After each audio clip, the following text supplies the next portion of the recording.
આવો એક બીજો એક ચિઠ્ઠી એક કથામાંથી હું કાલે જાતો હતો કે કોઈ નાની એવી ચબરખી મને રસ્તામાં એણે એમ કહ્યું કે બાપુ અનંતતા અને નિરંતરતામાં ફરક શું?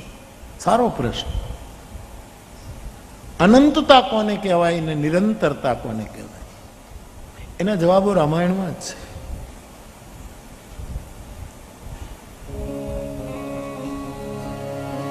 હરિ અનંત હરિ કથા અનંત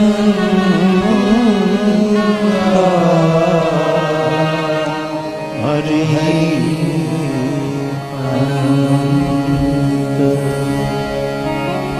હરિ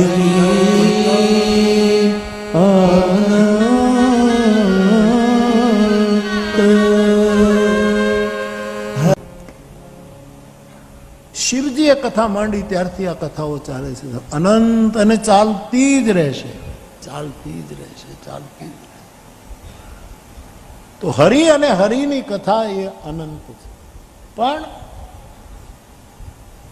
નિરંતર શું કે એ હરિની હરિકથા એને શ્રવણ કરવી એ નિરંતર છે.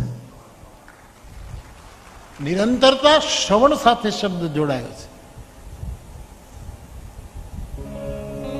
जिनके श्रवण समुद्र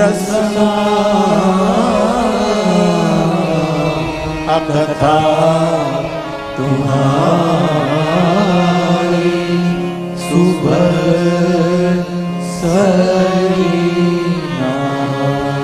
भरहि निरंतर हो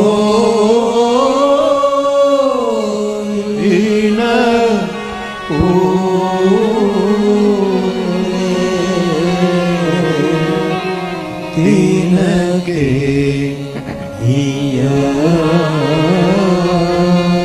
तुम कहो गृह જેમ નદીઓ નિરંતર સમુદ્રમાં જળ ઠાલવે પણ સમુદ્ર કોઈ દિવસ તૃપ્ત થતો નથી, એવી પરમાત્માની અનંત કથા આપણા કાનરૂપી દરિયામાં નિરંતર આવે છતાંય આપણા કાનને કોઈ દિવસ અરુચિ પેદા ન થાય, એનું નામ છે નિરંતરતા. તો અનંતતા અને નિરંતરતાનો આટલો જ ભેદ રામચરિતમાનસે આપણી સામે મૂક્યો છે.